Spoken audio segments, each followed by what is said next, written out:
हरे कृष्णा सुप्रजा माता जी। जी।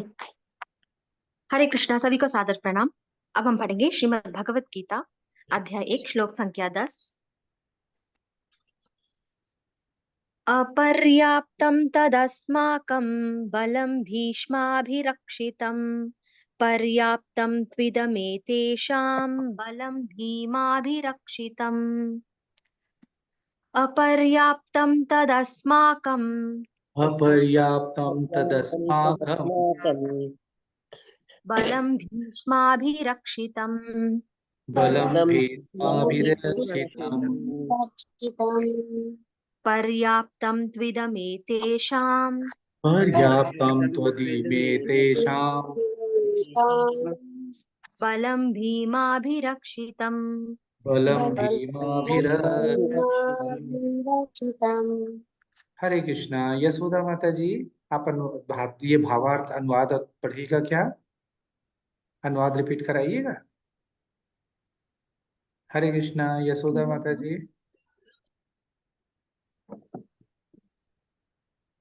हरे कृष्ण प्रभु जी, मैं पढ़ूं? हाँ पढ़िए।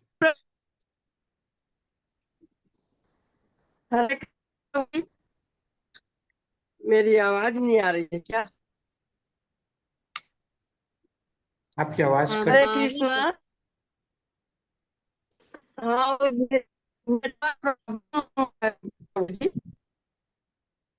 जी रत्ना माता जी पढ़िए, फिर जैसी नेटवर्क मतलब आएंगे। यस। भावार्थ। हमारी शक्ति हमारी शक्ति अपरिमेय है अपरिमेय है और हम सब और हम सब पितामह द्वारा पितामह द्वारा भली भांति भली भांति संरक्षित हैं, संरक्षित हैं, जबकि पांडवों की जबकि पांडवों की शक्ति भीम द्वारा शक्ति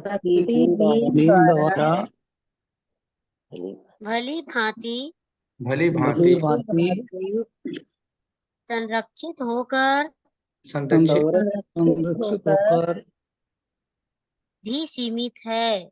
भी सीमित है। हरे हरि बोल, हरे हरि बोल। तात्पर्य शिला हरे कृष्ण। नहीं माता जी, हो गया बस।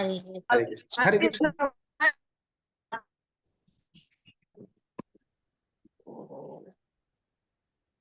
हरे कृष्ण प्रभु जी।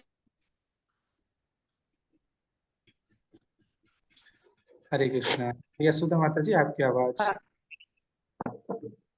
हाँ अब आया प्रभु जी। तात्पर्य पढ़िए। हाँ जी प्रभु जी, आ तो रही है आपकी आवाज, मेरी आवाज नहीं आ रही है क्या? पढ़िए पढ़िए। जी मैं पढ़ रही हूँ। प्रभुपाद द्वारा यहाँ यहाँ पर दुर्योधन ने तुलनात्मक शक्ति का अनुमान किया है। वह सोचता है कि अत्यंत अनुभवी सेना नायक भीष्म पितामह के द्वारा विश्व रूप से संरक्षित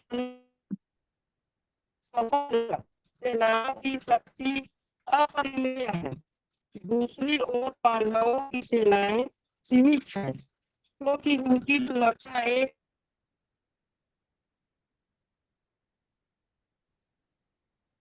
जो भीष्म की नागण्य है। दुर्योधन सदैव भीम से ईर्ष्या करता था, क्योंकि वह जानता था कि यदि उसकी मृत्यु कभी हुई भी तो वह भीम के द्वारा ही होगी। किंतु साथ ही उसे दृढ़ विश्वास था कि भीष्म की उपस्थिति में उसकी विजय निश्चित है, क्योंकि भीष्म कहीं अधिक उत्कृष्ट सेनापति है।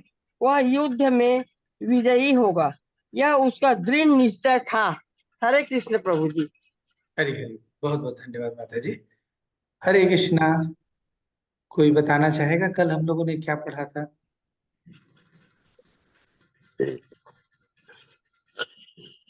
कल क्या पढ़े थे, याद है किसी को? हरे कृष्णा प्रभु जी। जी माता जी, कल क्या पढ़े थे निशी माता जी? आपने कल कर्ण के और अश्वत्थामा के बारे में बताया था। हाँ कि उनके साथ गलत हुआ था, या किसी के साथ यदि गलत भी होता है तो भी किसी को और मतलब गलत नहीं करना चाहिए, यदि गलत होता है तो भी। इस प्रकार से समझाया था प्रभु जी। बहुत सुंदर। अपने धर्म में अपने नियत कर्म को करते रहना चाहिए, दूसरों के कारण अपने नियत कर्म को नहीं परिवर्तित करना चाहिए। निसी माता जी ने बहुत सुंदर बोला। और कोई कुछ बताना चाहेगा? कल के श्लोक से हमने क्या सीखा था?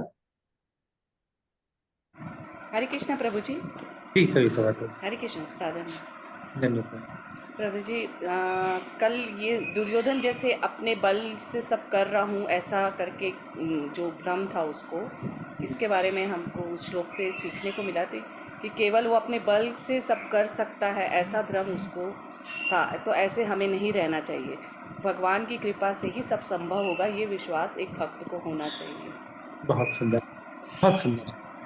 और प्रभु जी, आपका एक कहानी ड्यू है, कल आप बोले थे पिता और पुत्र की कहानी बताइए। हाँ, तो उस कहानी से ही शुरू करते हैं फिर हम लोग, है ना? अच्छा वो आपने याद दिलाया। तो वो कहानी इस उस बात को हम लोगों के इसको क्लियर करेगी। तो कल हम लोग जो देख रहे थे, तो उसमें एक बच्ची रहती है और उसके पिताजी रहते हैं। तो वो पिताजी से अपनी, वो उसकी बेटी बोलती है, पिताजी क्या मैं इस पेड़ के तने को काट सकती हूँ, तोड़ सकती हूँ? तो पिताजी बोलते हाँ, तुम यदि पूरी मेहनत से उसको करोगे तो निश्चित रूप से तुम उसमें सफलता प्राप्त करोगे। तो वो जाती बेचारी और वो बच्ची खूब मेहनत करती है, लेकिन उसका डंगाल जो है वो पेड़ का वो नहीं तोड़ पाती। वो बहुत मेहनत करने के बाद वो थक जाती, फिर वापस आती है, पिताजी से कहती, पिताजी मैंने उस पेड़ के डाल को तोड़ने के लिए आपसे पूछा था कि यदि मैं तोड़ सकती हूँ कि नहीं, तो आपने हाँ कहा था, लेकिन मुझसे तो टूटा नहीं। तो बोले तुमने पूरा अपना सामर्थ्य उसमें लगाया था? बोले हाँ पापा, मैंने अपना पूरा सामर्थ्य लगाया था, सब चीज। तो बोले मैं एक बार फिर ट्राई करती हूँ। फिर जाती है, वो कई प्रकार का ट्रिक भी लगाती है, सब कोशिश करती है, मेहनत भी बहुत लगाती है, दिमाग भी बहुत लगाती है, सब तरीके से कोशिश करती है, लेकिन वो नहीं होता। फिर वो आके अपने पिता से बोलती, पिताजी आपने कहा था कि मैं तोड़ सकती हूँ, और सब प्रयास करने के बाद भी मैं उस वृक्ष के उस तने को नहीं तोड़ पाई। तो पिताजी बोले चलो आओ। पिताजी साथ में जाते हैं बेटी के साथ, और बेटी उस पेड़ को छूटती है, पिता उसको बस हल्का सा ऐसे करते हो टूट जाता है। वो बेटी बहुत खुश होती है, बोला पापा आपके छूते ही टूट गया, मैं तो कितने देर से इसको मेहनत कर रही थी, नहीं हो रही। बोले बेटा तुम पूरे अपनी शक्ति पे ही तुमको वो था, तुम्हारी शक्ति तुम्हारे साथ, तुम मुझे सम्मिलित नहीं कर रहे थे, मैं तुम्हारा पिता हूँ, तुम मेरे अंश हो। यदि तुम मुझे अपने में शामिल कर लोगे तो तुम्हारे जीवन में हर चीज सफल हो जाएगा, कोई चीज अधूरा रहेगा ही नहीं। हम लोग भी अपने दैनिक दिनचर्या में क्या करते हैं, हम अपनी तरफ से तो सब करते हैं, लेकिन भगवान को उसमें शामिल नहीं करते। जैसे वो पुत्री अपने पिता को शामिल नहीं कर रही थी, तो उसका सारा सामर्थ्य होते हुए भी उस कार्य का संपन्नता सफलता पूर्वक नहीं हो पा रहा था। हम भी अपने जीवन में यदि भगवान को शामिल नहीं करते, इसलिए हम लोगों को क्या रहता है, अपूर्ण रूप से फल प्राप्त करते रहते हैं। लेकिन यदि हम अपने जीवन में, जैसे उस बच्ची ने अपने पिता को अपने हर कार्य में सम्मिलित किया, हम लोग भी अपने पिता परम पिता परमेश्वर भगवान श्री कृष्ण को अपने साथ शामिल कर ले, तो हमारा हर काम सफल हो जाए, है ना? ठीक है। तो ये कल जो कहानी, कविता माता जी बहुत बहुत धन्यवाद, आपने याद दिलाया, तो इसलिए फिर ये याद आ गया मुझे। हरे कृष्णा। तो आज के श्लोक में हम लोगों ने क्या पढ़ा? आज का श्लोक है अपर्याप्तम तदस्माकं बलम भीष्माभिरक्षितम् पर्याप्तम त्वदीयेषां बलम भीमाभिरक्षितम्। तो ये आज का श्लोक इस प्रकार से है ना? तो इसमें इसमें वो क्या बता रहे हैं? इसमें बता रहे हैं, अनुवाद में देखेंगे तो अनुवाद में प्रभुपाद जी बताते हैं कि हमारी शक्ति अपरिमेय है। कौन बोल रहा है हमारी शक्ति? कौन बोल रहा है ये हमारी शक्ति अपरिमेय है करके? दुर्योधन। बहुत सुंदर। दुर्योधन बोल रहा है कि हमारी शक्ति अपरिमेय है, और हम सब पितामह द्वारा भली भांति संरक्षित है। आप सबको पता है पितामह कौन थे? तो सबको पता चल गया। पितामह का मतलब यहाँ पे किन से है? भीष्म पितामह। भीष्म। भीष्म पितामह। उनको पितामह क्यों कहते थे?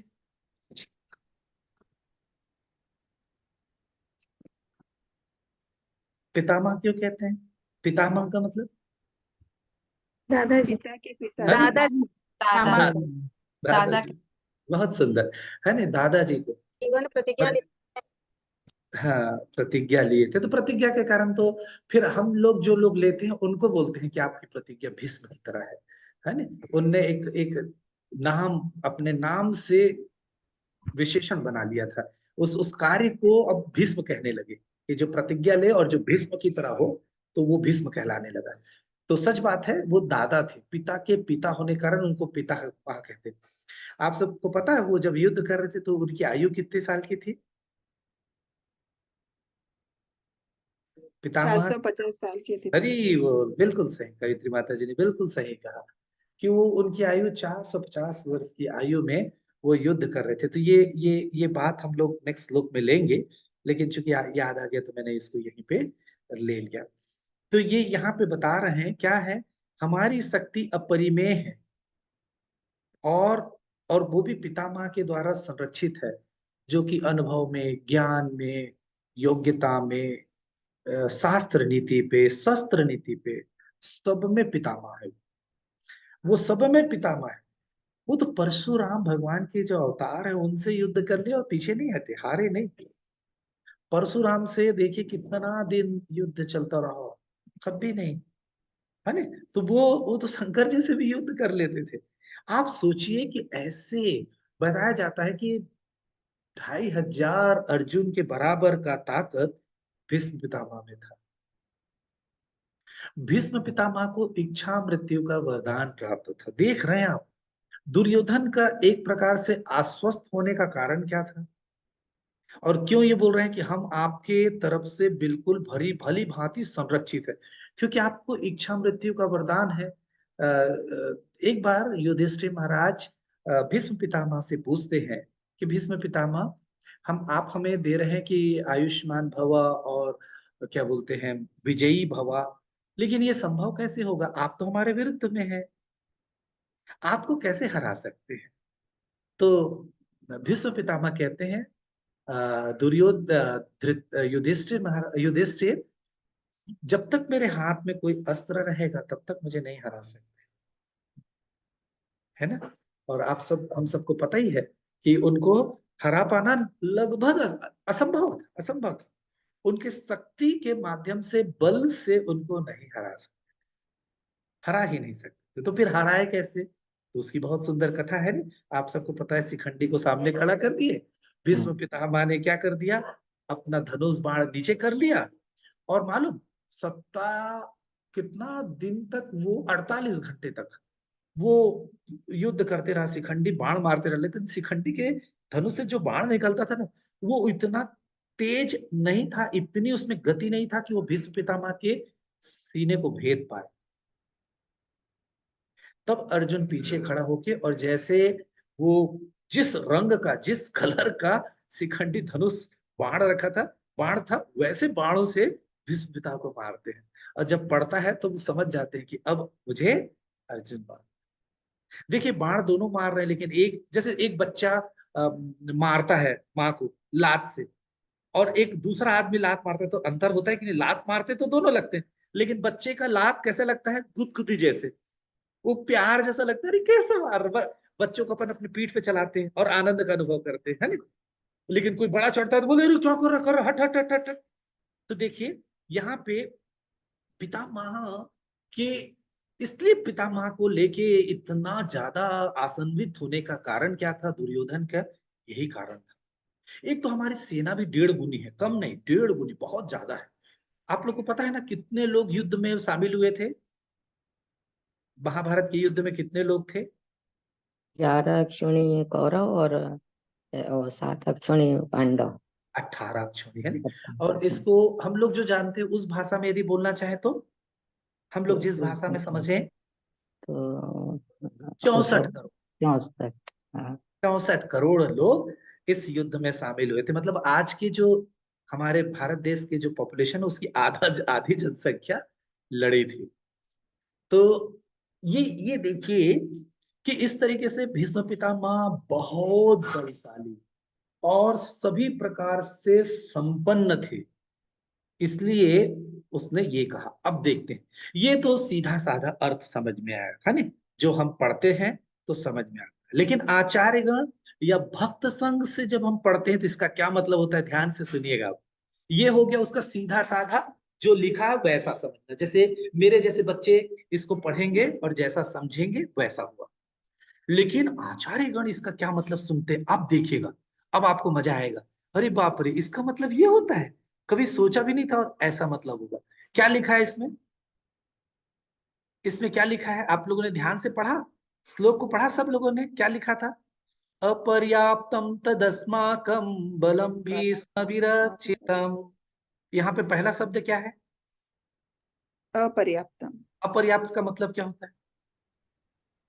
मतलब not enough Prabhu ji. Not enough, मतलब नॉट बहुत sufficient, not not sufficient, sufficient. Not enough, मतलब पूर्ण नहीं है। किस चीज के लिए? यहाँ पे किस चीज के लिए बात हो रही है? युद्ध करने के लिए। तो यहाँ पे वो बोलना क्या चाह रहा था कि हम लोग संरक्षित है, पर्याप्त है। लेकिन यहाँ पे क्या हो गया, वो क्या निकल गया है? अपर्याप्तम तदस्माकम बलम। तो यहाँ पे इसका मतलब हो गया कि हम सब पितामह द्वारा भली भांति संरक्षित है। ऐसा क्यों कहते हैं? वो भी द्रोणाचार्य से क्यों बोल रहे हैं? तो उसके पीछे कारण है कि पहले द्रोणाचार्य की तरफ गए थे, तो बोले द्रोणाचार्य को, यार मैं द्रोणाचार्य को बोल डाला, और ये बोलना किसको था एक्चुअल में? तो भीष्म पितामह को बोलना चाहिए था, क्योंकि सेनापति तो वो है। तो भीष्म को यार बुरा लगा होगा यार, तो चलो चलते हैं उसके पास। तो वो डैमेज कंट्रोल बोलते हैं ना, कि कुछ गलत हो जाए तो आदमी फिर उसको बातों से, उसको चिपड़ी चुपड़ी बातें करके फिर उसको हम लोग कई बार संभालते हैं ना, अरे अरे मेरा कहने का मतलब ही नहीं था भाई, ये है ऐसे करके फिर। तो वैसे ही ये भीष्म जो दुर्योधन है, वो आके भीष्म पितामह को अपनापन दिखा रहा है अपने तरफ करने के लिए, क्योंकि द्रोणाचार्य को तो बोल लिया, अब उसका काम खत्म। देखिएगा जो यहाँ पे भौतिकतावादी लोग रहते हैं, देखिए जो भक्त लोग हैं वो सीधा सीधा जाके बात करते हैं, सीधी सीधी बात करते हैं, खत्म करते हैं। लेकिन देखिएगा जो ये भौतिकतावादी लोग हैं, भोगी लोग हैं, या इस जड़ जगत में जो लोग अभक्त लोग हैं, वो कैसे करते हैं? वो आपके पास जाएंगे तो आप जैसा बात करेंगे, दूसरे के पास जाएंगे तो दूसरे के जैसा बात करेंगे, तीसरे के पास जाएंगे तो कैसे करते हैं? वो जो जैसा है उसके साथ वैसा बात करते हैं, है ना? आप लोगों ने अनुभव किया ना। और ऐसा हम भी करते थे पहले, जब तक हम कर्म को नहीं समझते थे, जब तक भगवान इस्कॉन से नहीं जुड़े थे, जब तक भगवत गीता नहीं पढ़े थे, यही करते थे, जो जैसा बोला उसके तरफ वैसे बोल देते थे। लेकिन जब हम भक्ति करने लगे, भगवत गीता भागवतम पढ़े, कर्म अकर्म विकर्म को समझने लगे, तब लगा नहीं भाई, जो बात है उसको करना है और नहीं करना है तो चुप रहना है ना? आप लोगों ने अनुभव किया ना इन चीजों को। तो यहाँ पे लेकिन वो दुर्योधन क्या करता है, इस प्रकार से करता है। और ये सारी बातें तो हम लोग ने कर ली थी। 25,000 अर्जुन की बल था भीष्म पिता में, है नी? और दुर्योधन एक बार कहता है कि पितामह मुझे 5 पांडव का सर चाहिए। भीष्म क्या बोलते मालूम? बेटा मैं ना वचन देता हूँ तुमको, पांडव की तरफ से हर दिन ना 10,000 सैनिकों को मारूंगा। कितनी कूटनीति से। देखिए भीष्म पितामह भी झूठ बोल नहीं सकते थे, और जो बोलेंगे वो करना पड़ता है। ये सीखना हम लोगों को इस श्लोक में, कि भीष्म पितामह ने जो बोला वही किया, अपने बात से नहीं हटे, चाहे वो अपना प्राण दे दिए, लेकिन अपने जवान से नहीं हटे। और हम लोग तो पल पल में जवान हमारी ऐसी फिसलती की पूछिए मत। तुरंत पता चला कि अब नुकसान हो जाएगा तो अपन अरे ये नहीं, मैं ये ऐसे करके तुरंत पलटा देते हैं। तो ये श्लोक हमको सिखा रहा है कि हमको भी अपने चरित्र के निर्माण में इस गुण को रखना चाहिए, ये बहुत अच्छा गुण है करके। तो यहाँ पे ये इस चीज को है। तो यहाँ पे एक चीज बहुत इंपॉर्टेंट, अपर्याप्तम तदास्माकम, हमारी शक्ति अपरिमेय है बोल रहा है, लेकिन वहां पे शब्द क्या यूज हुआ है? अपर्याप्त। अपर्याप्तम का मतलब क्या होता है? जो पर्याप्त नहीं। पर्याप्त नहीं मतलब युद्ध नहीं जीत पाएंगे भाई, पर्याप्त नहीं है तो क्या होगा? लेकिन शब्द क्या है? पर्याप्त, इसका अर्थ है पर्याप्त नहीं, युद्ध जीतने के लिए पर्याप्त होंगे तभी तो। ऐसा लग रहा है कि उसमें सामंजस्य नहीं, अपन सोच कुछ रहे हैं, बोल कुछ रहे हैं, हो कुछ रहा है। तो देखिए ये क्यों ऐसा हो रहा है? दुविधा में जब रहिए तो जब हम जैसा सोच रहे हैं वैसा बोलते हैं तो सही बोलते हैं, लेकिन हम जब दुविधा में असमंजस में रहते हैं तब हम वैसा नहीं बोल पाते जैसा हमको बोल जो सोच रहे हैं। ये इस श्लोक से हमको सीखना है कि सामंजस्य स्थापित करके रहना चाहिए। हमारी वाणी और हमारी बुद्धि के बीच में तालमेल सही होना चाहिए। तो दुर्योधन की तरफ जितने लोग थे उनमें तालमेल क्यों नहीं थी? उनमें आपसी लड़ाई थी, उनमें एकता नहीं थी, उसमें फूट था। वो कुछ सोचता था, वो लोग कुछ करते थे। उसके साथ धर्म के साथ कार्य करने वाले लोग थे, लेकिन वो अधर्म का साथ दे रहे थे। इसलिए उनमें सामंजस्य नहीं था, और सामंजस्य नहीं होता तो इसलिए ऐसा होता है। एका ना होना ये इसका एक पर्याय है। तो इसी प्रकार से यहाँ पे आप देखेंगे कि जो दुर्योधन है वो भी बेचारा संशय ग्रसित है। उसको समझ नहीं आ रहा है दुर्योधन मेरे तरफ ये जितने योद्धा हैं वो सब मेरा साथ देंगे कि नहीं देंगे, मैं जीत पाऊंगा कि नहीं जीत पाऊंगा। और मदर थे लिखा था ना मेरे लिए, तो मैं फिर भोग शासन कर पाऊंगा कि नहीं, मैं युद्ध जीत पाऊंगा कि नहीं, मुझे शासन मिलेगा कि नहीं। उसका पूरा दृष्टिकोण यदि आप ध्यान दें तो मुझे युद्ध में जीतना है क्यों, मुझे युद्ध में जीतना है क्यों, दुर्योधन ऐसा क्यों सोच रहा था मुझे युद्ध में जीतना है? अपने राजा बनने के लिए, राज्य पाने के लिए। अच्छा, राजा बनने के लिए। बहुत सुंदर। और कोई? शासन करने के लिए, आधिपत्य। आधिपत्य जमाने के लिए। बहुत सुंदर। और कोई?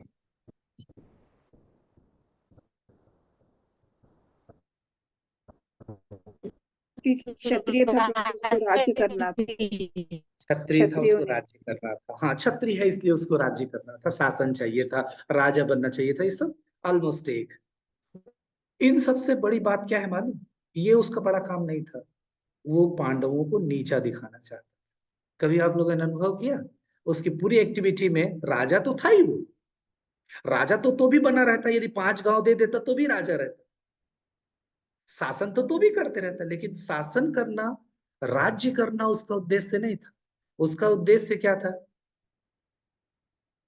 पांडवों को नीचा दिखाना। नीचा दिखा। ये बात कैसे, ये बात क्या मैं अपने मन से कह रहा हूँ? यदि वो जो काम्यवन जात के और अज्ञातवास के समय में काव्यवन जाते हैं, दुर्योधन क्यों जाते हैं, ये दुर्योधन क्यों जाता है? वो उनको छोटा दिखाने के लिए, तो कि देखो आप लोग जहाँ रह रहे हो, देखो कैसे परिस्थिति में रह रहे हो और हम कैसे बढ़िया एंजॉय कर रहे हैं लाइफ को। ये दिखाने के लिए, नीचा दिखाने के लिए गए थे। और हुआ क्या?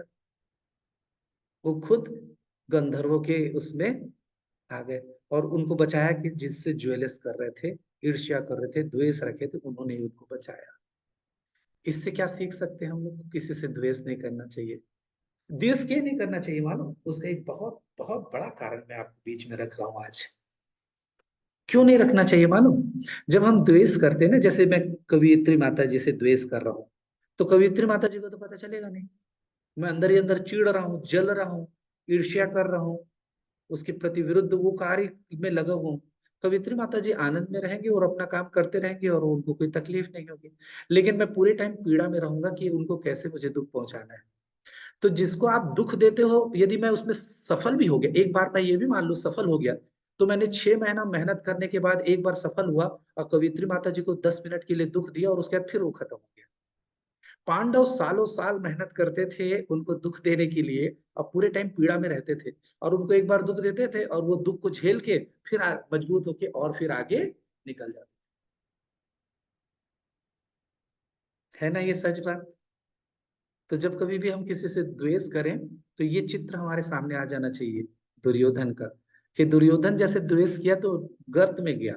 हम भी कभी किसी से द्वेष करेंगे तो हम भी गर्त में चले जाएंगे, हमारी प्रगति नहीं होगी। कभी आपको ऊपर चढ़ना होता है तो कैसे करते हैं? एक आदमी को बैठाते हैं और उस पे चढ़ के ऊपर चढ़ जाते हैं, और फिर अपन ऊपर चढ़ के क्या करते हैं, नीचे हाथ देते हैं और नीचे वाले को पकड़ के ऊपर खींच लेते। तो ये ऊपर चढ़ने का ये ज्ञान है। दूसरे को सहायता करोगे तो खुद ऊपर चढ़ पाओगे। आपने किसी को क्या किया, पीठ सहारा दिया और उसको ऊपर चढ़ा दिया, और वो ऊपर चढ़ के उसका हाथ पकड़ा और आपने ऊपर चढ़ गए। लेकिन यदि हम उसको दबाते, नीचे करते, तो हम भी नीचे रहते, कभी ऊपर उठ ही नहीं पाते। तो हमेशा इससे क्या सीख सकते हैं हम लोग? हम लोग सीख सकते हैं कि यदि हम दूसरों की मदद करते हैं तो हम स्वयं आगे बढ़ते हैं। ठीक है? अब देखिए, इससे हमारे अंदर कितने सारे दैवी गुण आ जाएंगे। हम लोगों की मदद करना सीख जाएंगे। हम किसी से तुलनात्मक वो नहीं करेंगे, तुलना नहीं करेंगे, जिससे हमारे द्वेष का भाव हमारे अंदर से हट सकता है। कितना, देखिए ये ये गीता का ज्ञान हमको क्या सिखा रहा है, हमको कहाँ लेके जा रहा है, हमारा बेंचमार्क कहाँ बना रहा है बताइए। हम कितने दैवी गुणों से युक्त होते चले जा रहे हैं एक एक श्लोक के माध्यम से, है ना। तो यहाँ पे अपर्याप्त शब्द इसलिए उसके उससे हो गया, ये इस सब के पीछे कारण है। तो दुर्योधन की मानसिकता को ये प्रदर्शित कर रहा है।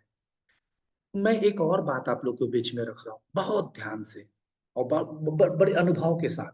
जब कभी भी हमारे मन में किसी भौतिक कार्य को करने में भी यदि संशय रह जाता है ना, तो वो कभी पूर्ण नहीं होता। जैसे आप कोई पोस्ट करने जा रहे हो और आपके मन में 1 मिनट आए, अरे यार मैं स्पीड पोस्ट करूं कुरियर करूं, अरे यार ये स्पीड पोस्ट करने से शायद जल्दी नहीं पहुंचेगा, कुरियर से थोड़ा जल्दी पहुंच जाएगा क्या। ये आपने संशय किया और उसके बाद आपने कार्य किया, तो देखिएगा उसमें सफलता नहीं मिलती। ये मेरा व्यक्तिगत रूप से बहुत बार का अनुभव है, जो मुझे लगता है कि जब कभी भी कभी मन में कोई चीज को लेके हम आशंकित रहते हैं और उस कार्य को करो तो वो फिर ठीक से नहीं।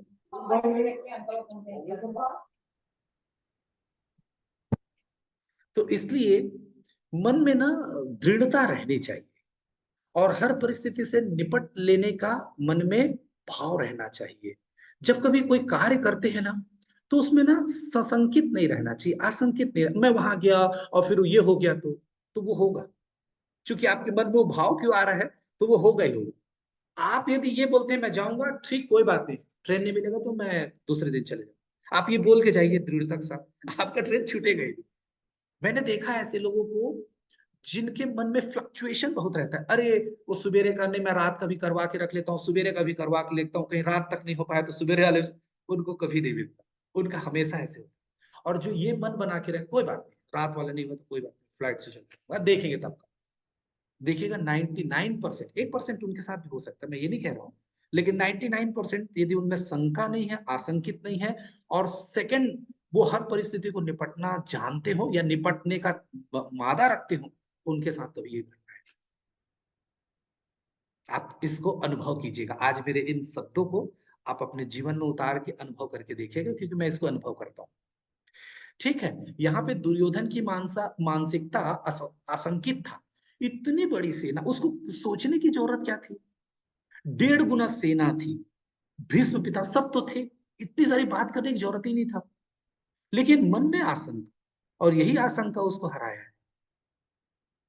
यही आशंका, ऐसे ही हम लोग जब, और क्यों आशंका हुई मालूम है आप लोगों को, क्योंकि वो अधर्म का साथ। जब कभी भी हम सही चीज के कार्य को करते हैं ना, तब हमारे मन में शंका नहीं होती। जब हम कोई गलत काम करते रहते हैं तब हम संशय में ज्यादा। ठीक है, तो ये यहाँ से हमको सीखना चाहिए कि हमको कभी भी संशय नहीं करना चाहिए, आशंकित। और उसके पीछे एक बहुत बड़ा कारण और है, आप ध्यान दीजिए कि दुर्योधन क्या सोच रहा था कि मेरे पास 1.5 गुना बड़ी सेना है, और क्या बोल रहा था कि युद्ध कौशल में निपुण है, योग्यता में है, क्षमता में है, बल में है। मतलब आप सोचिए जो भी बोल रहा था वो सब भौतिकता में भरपूर है। भौतिक जो ये पंच तत्व से बनी हुई चीज उनके पास पर्याप्त रूप से थी।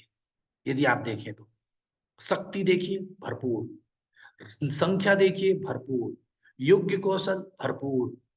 लेकिन ये सारी की सारी चीजें, जैसे इसको ऐसे समझिए, हमारे शरीर में बहुत सुंदर दिखते हैं, बहुत धनवान भी हैं, रूपवान भी हैं, गुणवान भी हैं, धनवान भी हैं, सर्वगुण संपन्न है, और मिलने की इच्छा हुई और हम उनसे मिलने गए, और जैसी गले लगाने वाले थे वो उनकी मृत्यु हो गई, तो हम गले लगाएंगे उनसे। जैसे इसको ऐसे समझिए, जो लोग समझते हैं ये ऐश्वर्या राय, कैटरीना कैफ, ये हीरोइंस हैं, है ना, या हीरो में सलमान खान और जो जो हैं, उनसे यदि आपकी मिलने की इच्छा है, प्रभु जी और माता जी लोग को, और मिलने गए, है ना, बड़ी इच्छा से कि अरे वो बहुत सुंदर है, मैं जाके आज गले मिलूंगा, और गले मिलने गए उसी समय उसकी मृत्यु हो गई, तो जाके गले लगेंगे उससे? वही शरीर तो है, वही रूप बिल्कुल है, नहीं लगेंगे। वही रूप है, वही शरीर है, वही नाम है, लेकिन नहीं मिलेंगे। भौतिक संपदा ये अधर्म का साथ था, इसलिए ये इनके हार का कारण था। योग्यता किससे निर्धारित होनी चाहिए, जबकि पांडव के पास क्या था, धर्म का साथ। सहज थे, सरल थे, निष्कपट भाव से युद्ध में हार जीत की सोच के बिना भगवान श्री कृष्ण के साथ को अपना मूल्य धरोहर मान रहे थे, है ना। और इसका उदाहरण क्या है? इसका उदाहरण क्या है? जब भीष्म पितामह जब भीष्म पितामह ने क्या प्रतिज्ञा ली? भीष्म दुर्योधन जब जाके खूब अ, भीष्म पितामह का कान भरता है, तो भीष्म पितामह क्या बोलते हैं, ठीक है, कल शाम का सूर्यास्त जो है वो पांडव नहीं देख पाएंगे, है ना। ये वचन लेते हैं ना कि कल पांडव सूर्यास्त नहीं देख पाएंगे, पांचों पांडव को मैं कल मार दूंगा करके। और ये बात जब भगवान श्री कृष्ण को पता चलता है, तो वो अपने कैंप में आते हैं और कैंप में आके बताते हैं किसको? युद्ध। द्रौपदी को प्रभु जी, हरे कृष्ण। द्रौपदी को भेजते हैं, द्रौपदी को। द्रौपदी को प्रभु जी। द्रौपदी को बताते हैं, फिर ये बात किससे बोलते हैं? युधिष्ठिर महाराज से। हम्म। तो जब युधिष्ठिर महाराज से बोलते हैं, तो युधिष्ठिर महाराज क्या करते हैं? हंस देते हैं।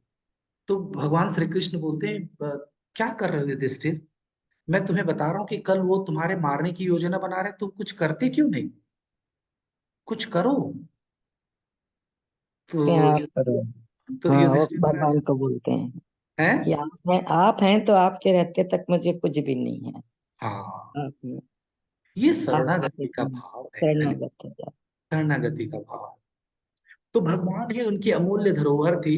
और ये जिस प्रकार से एक शरीर में आत्मा के निकल जाने से उस शरीर का कोई अर्थ नहीं है, इस भौतिक जो जितनी भी चीजों का वो सहारा ले रहे थे, कौन? दुर्योधन। वो सब कृष्ण के बिना अधूरा था, अध्यात्म के बिना अधूरा था। तो इस तरीके से, इसलिए यहाँ पे इन चीजों का लेते हैं।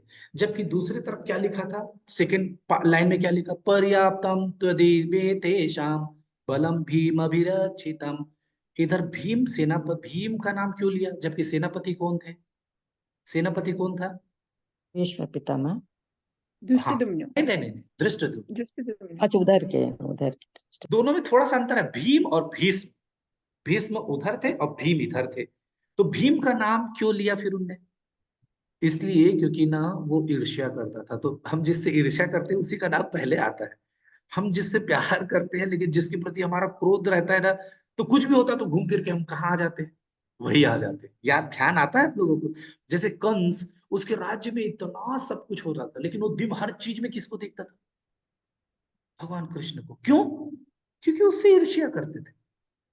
तो जब जिससे ईर्ष्या करते हैं ना, तो चाहो ना चाहो उसका बार बार उसका ना हमारे मन में भाव आ जाता है। और यही, इसी के कारण वो श्लोक में धृष्टद्युम्न और उधर के किसी का नाम न लेके केवल भीम का नाम लिया। और क्यों लिया? क्योंकि उससे डरता था और बहुत ज्यादा उससे कट्टर दुश्मनी थी। और केवल इतना ही नहीं था, उसको बचपन से ही मारने का प्लान करता था बेचारा, और कभी सफल नहीं हुआ शुरू से। बचपन में भी उसको केवल एक आदमी से चिढ़ थी, पांडव में से चार से उसको कोई मतलब नहीं था। उसको केवल मतलब था, बोले भीम को नहीं। और इसलिए भीम को क्यों? क्योंकि भीम बोला था कि मैं तेरे को नहीं छोड़ूंगा बेटा। भीम ने तो खैर प्रतिज्ञा ली थी कि मैं 100 के 100 कौरवों को मैं मारूंगा। अर्जुन नहीं मारना चाहेगा, मत मारे। नकुल सहदेव नहीं करना है, मत करे। युधिष्ठिर को तो मैं सोचता ही नहीं कि वो किसी को मारेंगे। कोई कुछ करे ना करे, मैं तो 100% रिजल्ट दूंगा। उधर 100 क्यों था? क्योंकि 100 में 100 मारूंगा, मतलब क्या हो गया? 100%। तो इधर भीम 100% रिजल्ट देने के लिए लालायित, तैयार था। इसलिए चाहे ना चाहे, जाने अनजाने भी हो, लेकिन दुर्योधन क्या करता है? भीष्म का नाम उधर लेता है तो इधर भीम का नाम लेता है। क्योंकि उसको सबसे ज्यादा किसी से डर था तो वो भीम से था। और जिससे डर रहता आदमी उसी का तो नाम लेता है ना। तो इस तरीके से ये यहाँ पे भीम का नाम लेते हैं। और पर्याप्त, यहाँ पे पर्याप्त क्या लिखा है? पर्याप्त त्वदीमेतेषां तेषाम बलम भीम परीक्षित अभिरक्षितम। तो यहाँ पे बोल रहे हैं कि भीम का पर्याप्त है। ऐसे देखने में लग रहा है कि पर्याप्त है, इनफ है, कि ये जीत इनकी सुनिश्चित हो रही है। इस प्रकार के यदि हम शब्दों को देखें तो, है ना। तो ये यहाँ पे है। तो इस श्लोक से हमने क्या सीखा? आप में से अब कौन कौन क्या बताना चाहेगा? हम लोगों ने पूरे सीख की चर्चा की ना, अब आप लोग की बारी है। पूरा श्लोक पढ़ा हम लोगों ने। और श्लोक में हम लोगों ने देखा ना कि क्यों भीम भीष्म का नाम लेते हैं, वहां पे पर्याप्त पर्याप्त सब, और पूरी कथा सुने। आप लोगों को इस श्लोक को सुनने के बाद क्या सीख मिला? क्योंकि वही तो हमको अपने जीवन में उतारना है। और यदि इस श्लोक से यदि कुछ सीखे नहीं, तो भगवान ने ये श्लोक बुलवाया क्यों?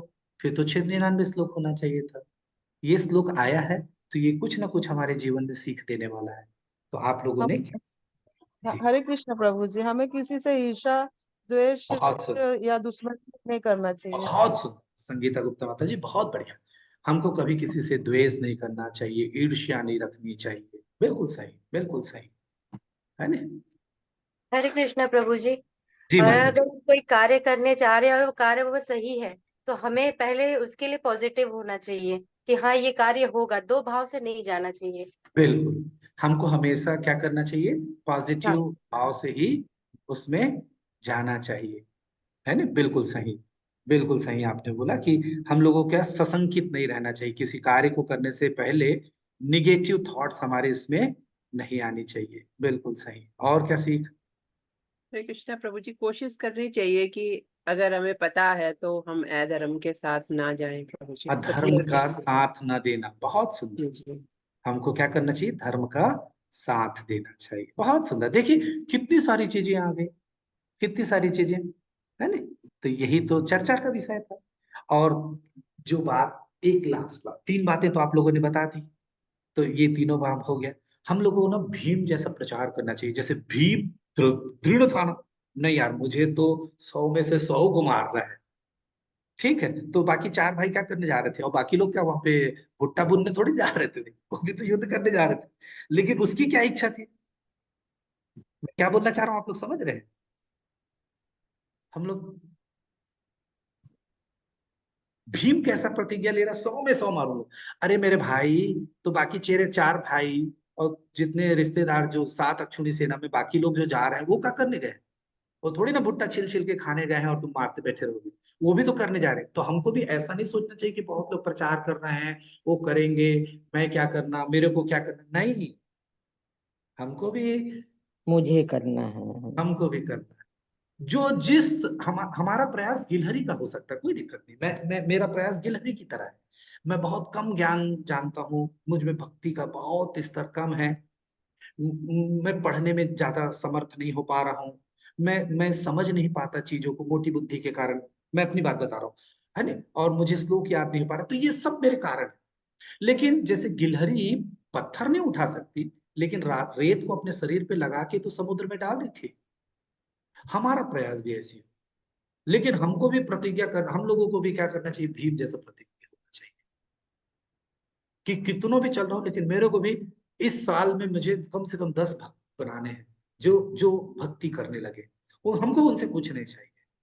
हमको कैसे करना, हमको क्या चाहिए? वो भगवान की भक्ति करते रहे, वो भगवान के नाम का जप करते रहे, भगवान का प्रसाद घर में बनाते रहे, प्रसाद पाते रहे, बस। ठीक है। और दूसरा तो बाकी चीज हो चुका है।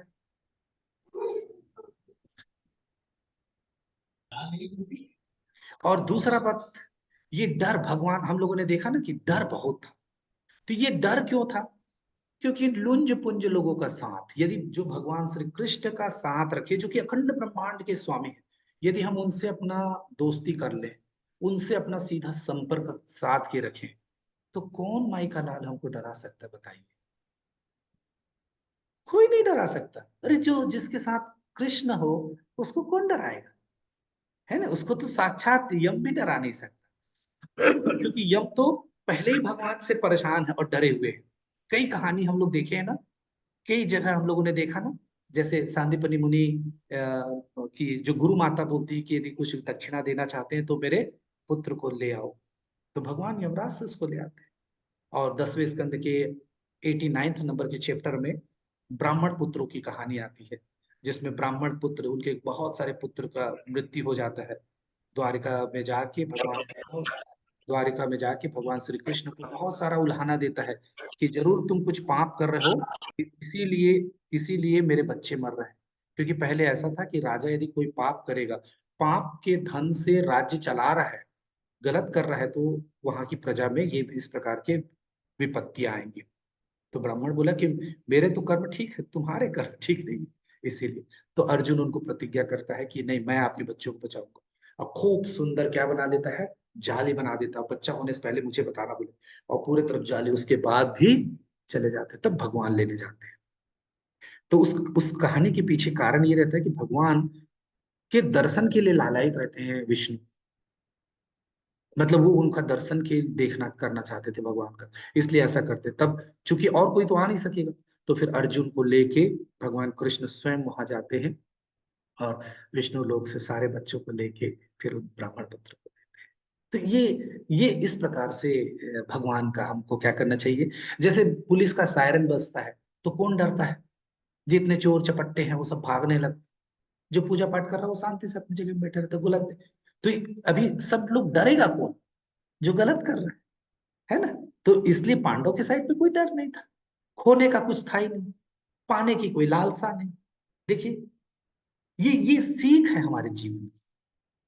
हम लोग भी बहुत ज्यादा ना, ये चाहिए वो चाहिए, ऐसा होना चाहिए वैसा होना चाहिए, ये जो मनोभाव है ना, ये हमको हमेशा साशंकित रखता है, डराए हुआ रखता है। क्योंकि उसकी, इसलिए हम क्रोध करते हैं, वो पूरा हो नहीं पाता तो हमारे अंदर क्रोध आता है, लोभ आता है, तो ये सारा खेल हमारा बिगड़ जाता है जीवन। हम इतने अच्छे से अपने जीवन को जी सकते हैं, लेकिन हम कई प्रकार की चीजों को अपने दिमाग में, फालतू की चीजों को अपने दिमाग में बैठा के रखते हैं। नहीं, मुझे ये चाहिए, मुझे ये करना है, मुझे ऐसा करना है। और वही सारी चीजें आगे की सर जड़ बना देती है ना।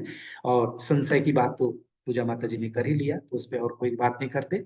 एक और लास्ट पर वो ये है कि कृष्ण को यदि हम हृदय में बैठा लें तो किसी और चीज की हमारी जरूरत नहीं। यदि हमारे साथ कृष्ण का साथ हो, हमारे जीवन का उद्देश्य पूरा हो जाएगा। क्योंकि इस हम एक एक बहुत सुंदर श्लोक है, आज सवेरे मेरा वहां पे भागवतम क्लास में मेरा प्रवचन था, तो बहुत सुंदर एक श्लोक है। आप लोग को अभी टाइम है तो मैं उस श्लोक को ले लूं क्या, है ना। तो उस श्लोक को मैं आप लोगों के बीच में रखता हूँ।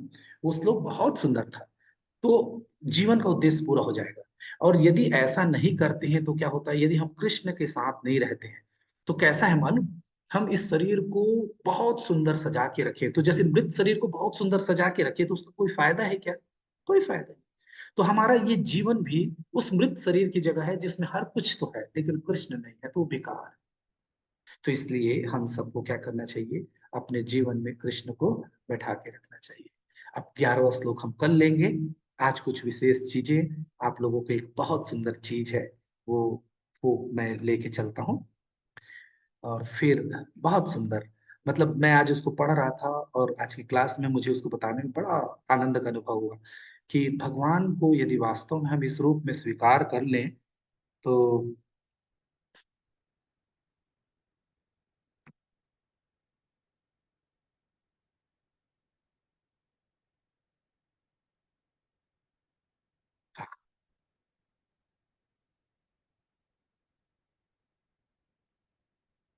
ये मैं शेयर करता हूँ।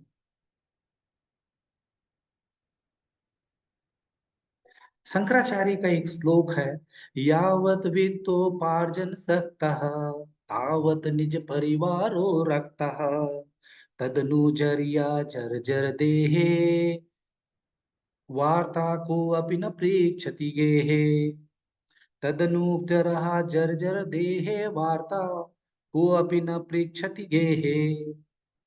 ये क्या कहता है मालूम, यावत वित्तो, वित्त मतलब धनोपार्जन, पार्जन मतलब कमाना, और वित्त, वित्त मतलब धन कमाना। तो यावत मतलब आना, तो यावत वित्तोपार्जन, तो जब तक हम धन कमाते रहते हैं, इस शरीर से, हमारा शरीर सब, हमारी इंद्रियां पुष्ट है और हम कमा के लाते रहते हैं, तावत निज परिवार वो रखता, तब तक हमारा परिवार हमारा साथ देते रहता है। इसको वो दूसरे अर्थ में समझिए कि हमारी इंद्रियां हमारे परिवार के या हमसे जुड़े हुए लोगों के इंद्रियों को प्रसन्न करने के लिए या उनके इंद्रियों के संतुष्टि के लिए कार्य करने में सक्षम है, तब तक वो हमारी पूछ परख रखते हैं। ऐसे समझिए, एकदम क्लियर है, एकदम क्लियर है ये चीज, पहला लाइन।